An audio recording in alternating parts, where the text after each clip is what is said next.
Hello everyone, this Pravidas from Tutometer. आप सभी का स्वागत है फिर से एक्साइटिंग वीडियो पे। सो बेसिकली आज का जो टॉपिक है उसमें हम देखने वाले हैं प्रिसाइज एंड गार्बेज रोटो मेथड। सो बेसिकली ये जो मेथड है ये रोटो का सबसे ज़्यादा वाइडली यूज़ होने वाला मेथड है, जो मैं मेथड आप लोगों को बताने वाला हूँ। उसके पहले भी हम लोग जैसे देखा कि रोटो कैसे करके हम लोग जो है डबल रो बना सकते हैं, मास्किंग करके जो है वो डबल रो बना सकते हैं। तो वो एक नॉर्मल मतलब स्टैटिक मास था जहाँ पे हम लोग मास्किंग को जो है मूव नहीं कर रहे थे और हम लोग बस एक जगह मास्क बना के छोड़ दिया और वो जो है वो अपने आप वो काम चल रहा था, है ना।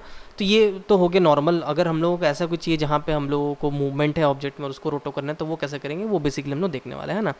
तो इसके पहले के जितने ट्यूटोरियल्स अगर आपने वो नहीं देखा है तो आप जाके देख सकते हो, मैं चैनल पे अवेलेबल है, ऊपर आई बटन पे लिंक भी आ रहा है, तो आप लोग जाके प्लीज़ उसको देखो और उसके बाद फिर इसको देखो तो ज़्यादा बेटर समझ में आएगा, है ना। तो वहाँ पे क्या स्टार्टिंग से लेकर एंड तक मैंने पूरा किया। और अगर आप पहली बार मेरे चैनल पे आए तो सब्सक्राइब करो, जाके मेरे यूडेमी का चैनल चेक कर सकते हो। हमारा वेबसाइट है www.tutometer.com, वहाँ पे भी जाके ज़रूर आप इसको चेक करो, है ना। तो यहाँ पे आता हूँ मैं। तो यहाँ पे मेरे पास एक छोटा सा ऑब्जेक्ट है, ऑब्जेक्ट तो नहीं बोलूँगा, ये मेरा भाई है। और इसको मैंने बिठा के यहाँ पे जो है एक शॉट ले लिया था। अब बेसिकली शॉट में मुझे क्या करना है, इसको काट के निकालना है फुटेज से, है ना। अब रोटोस्कोपी का जो काम है वही मैं आप लोगों को दिखाने वाला हूँ। एग्जैक्टली रोटोस्कोपी का जो काम है वो क्या काम है और किस तरह से हम लोग इसको काट के इसमें इस फुटेज में से निकाल सकते हैं ना। मैंने छोटा दोस्तों इसमें इसलिए लिया ताकि मैं इजीली आपको पूरा का पूरा मेथड जो है बता सकूँ। ज़्यादा लंबा मैं फुटेज लूँगा तो सिर्फ वो करते करते टाइम चला जाएगा और फिर जो है मैं आपको बेटर जो है रिजल्ट जो है उसका वो नहीं दिखा पाऊँगा, है ना। तो इसलिए मैंने छोटा सा फुटेज लिया। आप चाहे तो लंबा भी ले सकते हैं, it's up to you, but मैं बोलूँगा कि स्टार्टिंग जो है आप लोग छोटा छोटा फुटेज से करो, है ना। तो यहाँ पे अब देखो दोस्तों क्या है कि कभी भी जो रोटोस्कोपी का काम होता है कोई भी इंडस्ट्री में हो, तो वहाँ पे ऐसा नहीं होता कि एक ही बंदा जो है इस पूरे के पूरे रोटो को करेगा। वहाँ पे बहुत सारे लोग होते हैं रोटोस्कोपी के लिए। तो अब जो है एक प्रोजेक्ट को अगर मैं किसी को दूंगा और उसमें 10 लोगों को काम करना है, तो सिंपल सी बात है कि वहाँ पे एक बंदा अगर एक पार्ट को रोटो करे तो दूसरे बंदे को दूसरा पार्ट रोटो करेगा, तब जाके ये जो है फाइनल आउटपुट जल्दी का जल्दी आएगा, है ना। तो उस चीज़ के लिए कोई भी बड़ी कंपनी हो, भले ही रिदम एंड यूज़ हो, प्राइम फोकस हो, वो सब लोग एक ही मेथड यूज़ करते हैं। भले ही आपको वी एफ एक्स रोटो के लिए चाहिए हो या फिर आपको चाहिए हो स्टीरियोस्कोपी रोटो के लिए, तो दोनों के लिए सेम ही यूज़ होता है ना। स्टीरियो क्या होता है? स्टीरियो बेसिकली होता है जब हम लोग 2D तो 3D कन्वर्ट करते हैं किसी भी ऑब्जेक्ट को, उसको बोलते हैं स्टीरियो, है ना। स्टीरियो का कुछ एग्जाम्पल मैं आपको दिखा देता हूँ अगर आपको देखना है तो। स्टीरियो स्टीरियो जैसे मैं दिखाऊंगा यहाँ पे तो आप देखोगे स्टेप का, सॉरी 3D स्टीरियो लिख देता हूँ मैं यहाँ पे, 3D स्टीरियो, ठीक है। 3D स्टीरियो जैसे देखोगे तो आप इस टाइप का दिखेगा बेसिकली। तो ये जो है ये दोस्तों ये जो बनता है वो जब तक आप इसमें रोटोस्कोपी नहीं करोगे तब तक ये बना नहीं पाओगे। 3D फिल्में भी जो हम लोग देखते हैं वो भी जो है रोटोस्कोपी के थ्रू ही बनती है, बिना रोटोस्कोपी के कोई भी जो है चीज़ें नहीं बन पाती है अनटिल अनलेस आपको अगर उसको स्टीरियोस्कोपी करना है तो, है ना। तो स्टीरियोस्कोपी के लिए भी वो यूज़ हो जाएगा जो मैं आपको तरीका बता रहा हूँ। कल के डेट में अगर आप प्राइम फोकस जाओगे तो वहाँ पे आपको बहुत ईजी पड़ जाएगा वो चीज़। तो आइए स्टार्ट करते हैं। सो फर्स्ट ऑफ ऑल क्या करना है दोस्तों कि हम लोग को राइट क्लिक करना है यहाँ पे और एक नया लेयर ले लेना है, न्यू लेयर। और लेयर की जगह हम लोग सॉलिड लेंगे, बेसिकली हम लोग सॉलिड ही लेते हैं। और इसको मैं कलर दे देता हूँ रेड और इसको मैं नाम दे देता हूँ ट्यूटोमेटर रेड, ठीक है। अब जो है दोस्तों इसका ब्लेंडिंग मोड हम लोग चेंज करेंगे। ब्लेंडिंग मोड का जो है अभी तक मैंने आपको कुछ बताया नहीं है खास, तो अब जो है ब्लेंडिंग मोड पे भी हम लोग ध्यान देंगे। यहाँ पे टॉगल स्विचेस होगा, इसको आप जैसे क्लिक करोगे तो आपको देखोगे यहाँ पे मोड वोल का ऑप्शन आ जाएगा। अगर आपके में पहले से तो आपको टॉगल दबाने की ज़रूरत नहीं है। यहाँ पे जाके जो टॉप वाला लेयर है इसको आप लोगों को कर देना जाके मल्टीप्लाई। इससे क्या होगा दोस्तों कि ये उसके ऊपर एक जो है एक लेयर बना के आपको दे देगा, जिससे कि आपको इसको देखने में भी सुविधा होगी और आपको पता भी चलता जाएगा कि हाँ इतने इतने पार्ट जो है वो रोटो हो चुका है ना। अब जब इंडस्ट्री में रोटो होता है दोस्तों कैसे होता है, वहाँ पे दो तरीका लोग यूज़ करते हैं, एक होता है प्रीसाइज, एक होता है गार्बेज। प्रिसाइज का मतलब होता है जो चीज़ फ्रंट में है वो हमेशा प्रिसाइज होगी, जो चीज़ बैक में है वो हमेशा गार्बेज होगी, ठीक है। जस्ट फॉर एग्जाम्पल यहाँ पे आप लोग देखोगे तो यहाँ पे भी लेयरिंग में चीज़ें हैं, जैसे कि ये बंदे का फेस हो गया, तो फेस सबसे पीछे है अभी। अगर मैं देखूँ तो उसके आगे कपड़ा है, उस कपड़े के आगे इसका हाथ है, तो यहाँ पे 3 लेयर हैं। यहाँ पे आप बेसिकली यहाँ पे देखने जाओगे तो यहाँ पे क्या होगा, जो सबसे पीछे यानी जो सबसे अंदर में है वो हमेशा बनेगा गार्बेज। जैसे कि मैंने कहा जो चीज़ पीछे बनेगी वो हमेशा बनेगी गार्बेज, जो चीज़ सामने रहेगा वो होगा प्रिसाइज। सेम इन दोनों के बीच में अगर देखूँ मैं कपड़ों में और हाथ में, तो हाथ वाला जो बनेगा वो बनेगा प्रिसाइज और ये वाला जो बनेगा ये बनेगा गार्बेज। अब प्रिसाइज और गार्बेज क्या है ये मैं आपको बताता हूँ। पेन टूल लेंगे दोस्तों, यहाँ पे पेन टूल का फर्स्ट टाइम हम लोग यूज़ कर रहे हैं, सॉरी इसके पहले हम लोग मास्किंग में भी यूज़ किया, फिर से अभी यहाँ पे मैं बता भी देता हूँ आप लोगों को, है ना। तो जैसे मैं पेन टूल पे क्लिक करूँगा तो यहाँ पे मैं इस टाइप से मास्क बना सकता हूँ जिस तरह कि आपको मैं बता दिया हूँ पहले भी। तो अब दोस्तों अगर देखो मुझे रोटोस्कोपी करना है, तो अगर मैं इसको स्टेप से करूँ,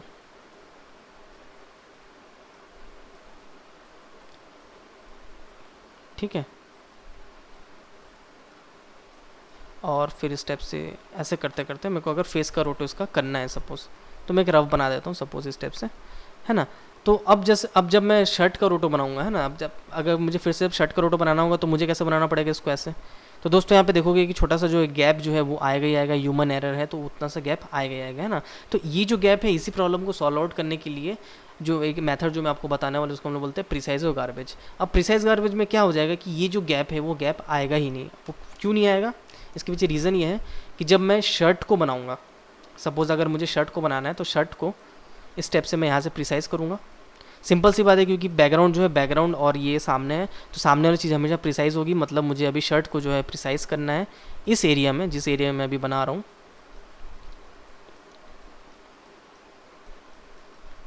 ठीक है। अच्छा, अब क्योंकि ये हाथ आगे है तो हाथ को मुझे टोटली इग्नोर करना है क्योंकि वो आगे है, और फिर से मुझे यहाँ से प्रिसाइज करना है ना। अब देखो सेम हाथ आगे है तो हाथ को छोड़ो, इसको अपने को शर्ट को सिर्फ पकड़ के चलना है। ठीक है। अब इससे क्या होगा, मेरा शर्ट जो है वो पूरा का पूरा सिलेक्ट हो गया।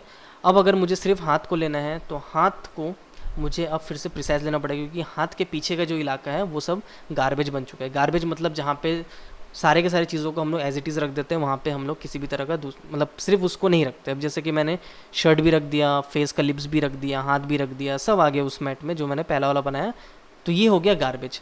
प्रिसाइज का मतलब है कि मुझे कॉर्नर इसका एज इट इज़ रखना है। जैसे यहाँ पे कॉर्नर दिख रहा है तो ये कॉर्नर को मुझे सही लेके चलना है। तो जो चीज़ सामने होगी दोस्तों उसको हम लोग को हमेशा प्रिसाइज लेना है, जो चीज़ पीछे होगी उसको हमेशा एज अ गार्बेज लेना है। ठीक है, इस स्टेप से।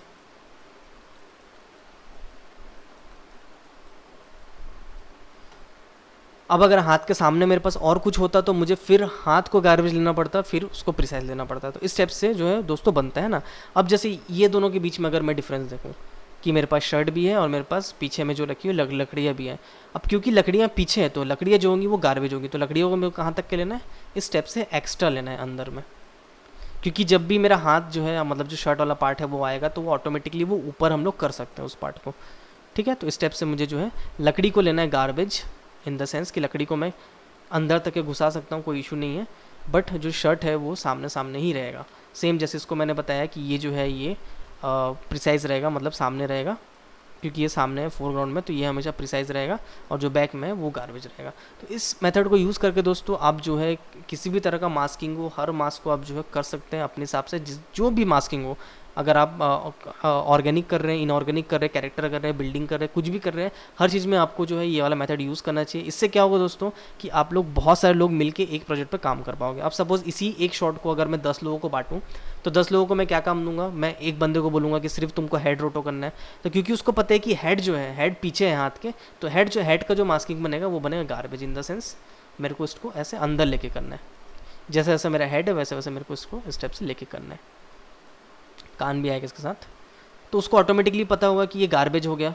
ठीक है। अब जिसको आप हाथ करने दोगे उसको पता है कि हाथ क्योंकि सबसे सामने है तो हाथ जो है वो प्रिसाइज, तो हाथ जो है हाथ को वो हमेशा ऐसे ही लेके बनेगा। तो इससे फ़ायदा क्या होगा दोस्तों, जितना टाइम में हो सकता है कि अगला वाला हेड कर रहा हो उतने ही टाइम पे जो दूसरे बंदे को आपने दिया वो हैंड कर लेगा, तीसरे बंदे जिसको आपने बॉडी दिया वो बॉडी कर लेगा, चौथा बंदे जिसको आपने नाक दिया हो अगर आपको चाहिए तो वो नाक कर लेगा। तो इस हिसाब से क्या होगा दोस्तों, एक ही टाइम के अंदर हो सकता है 10 मिनट के अंदर आपको पूरा का पूरा कैरेक्टर रोटो हो के आ जाए। वहीं अगर आप अकेले करेंगे इस चीज़ को, और अगर आपको लगता है कि नहीं मुझे इन सब की ज़रूरत नहीं है और मैं सबको पकड़ के एक साथ स्टेप पर करूँगा, तो इसमें दोस्तों जो है बहुत सारी दिक्कतें आती हैं। अगर अपना कैरेक्टर जो है वो शेप चेंज कर रहा है, क्योंकि अभी तो मेरा कैरेक्टर सिंपल बैठा हुआ तो ठीक है चल जाएगा।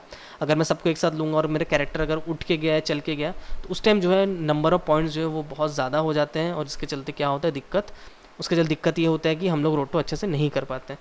तो ये चीज़ आप लोगों को ध्यान रखना है। अच्छा, दूसरी चीज़ जो ध्यान रखना है वो हमेशा ये कि जितना हो सके उतना कम पॉइंट्स का यूज़ करना है। पॉइंट जितना ज़्यादा आप यूज़ करेंगे उतना ज़्यादा दिक्कत आपको ही होगी उस सबको मेंटेन करने पे, है ना।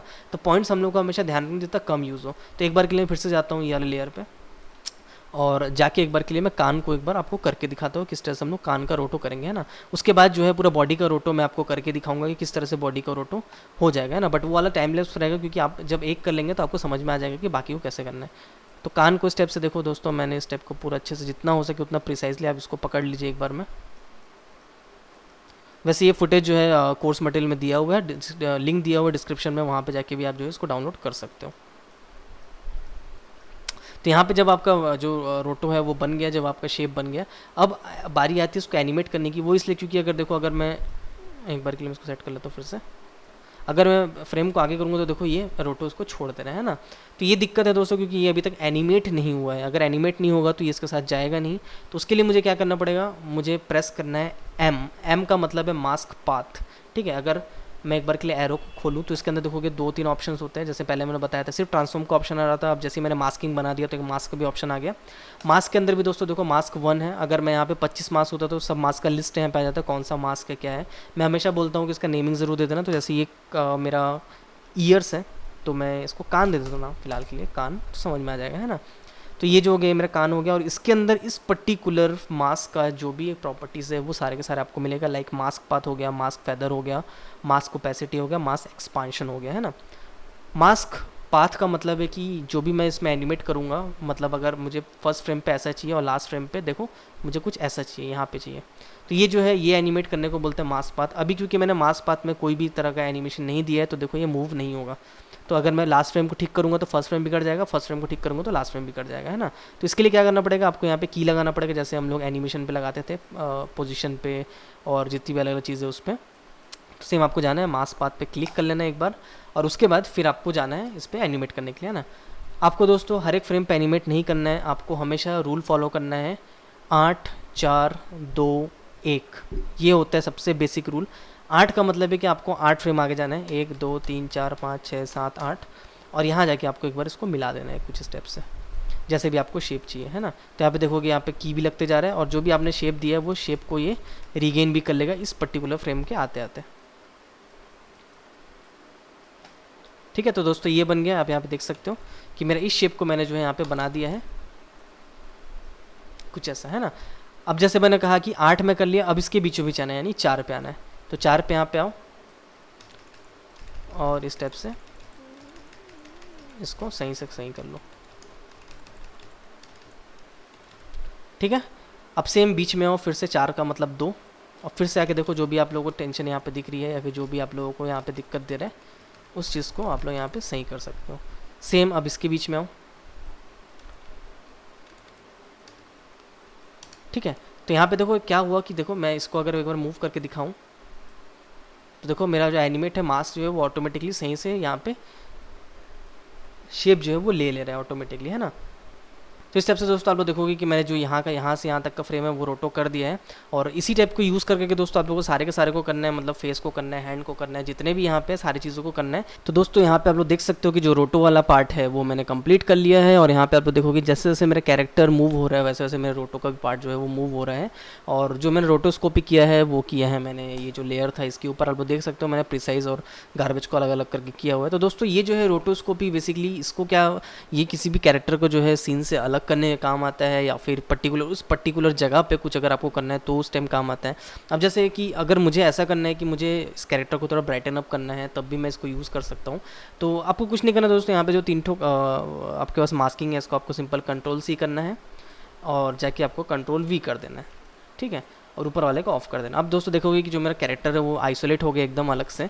अब दोस्तों इसमें दिक्कत ये है कि बैकग्राउंड जो वो भी चला गया है। तो उसके लिए क्या कर सकते हो आप लोग दोस्तों कि ये जो आप लोगों का लेयर था जिसमें हम लोगों ने रोटो किया था इसको आप डुप्लीकेट कर लो और नीचे वाले लेयर में से M प्रेस करो तो जितने मास्क है वो सारे निकल आएंगे।